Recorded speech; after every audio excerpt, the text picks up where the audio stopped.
Guns have been a key component in not only our country's history, but also the foundation of our country was built upon firearms and war.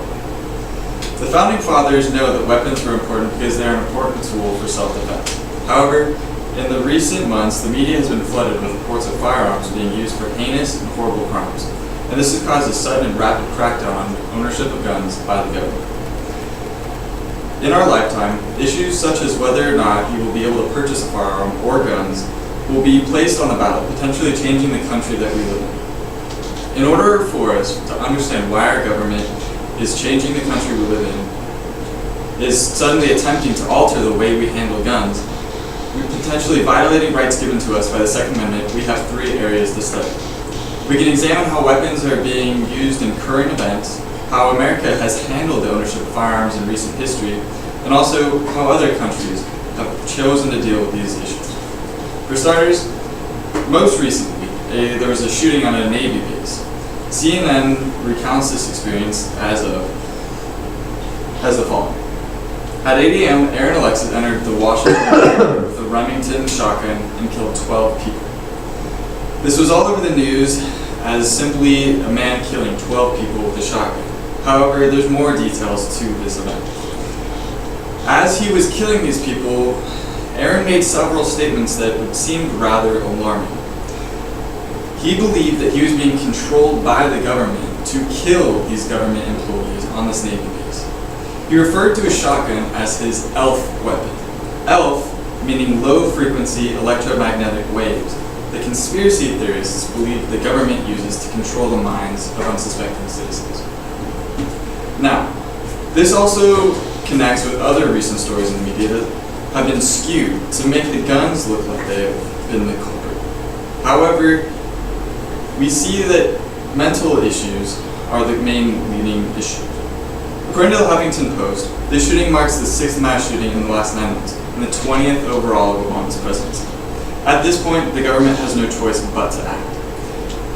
In most recent shootings, it is arguable that the shooters all had mental illness in common, as we saw with Aaron Alexis. So, how does the government discriminate who is able to purchase firearms and who is not? Currently, California has one of the highest levels of gun control. It is very difficult to earn a weapon in California, as you must pass a 10-day background check that is very strict. Such as, if you've committed any felonies, you will be denied ownership to the firearm, and if you've ever been admitted to any mental institution or have been diagnosed for mental illness of any kind, you will not be permitted to own a firearm. Also, you must wait 30 days in between purchasing weapons to lower the rate of guns that are purchased overall. Many weapons also, such as automatic firearms, are illegal in the city. So, it wasn't always this way. In 1791, the Second Amendment was created, better known as the right to keep and bear arms. Cesar Beccaria said it best when he says, "Laws that forbid the carrying of arms disarm only those who are neither inclined nor determined to commit crimes. Such laws make things worse for the assaulted and better for the assailant.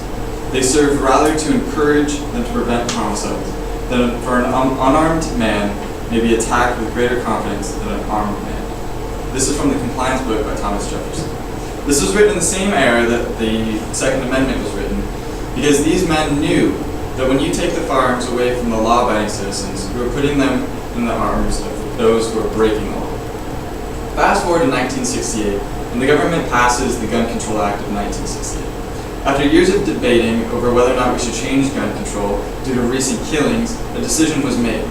The main change that this created was making it so that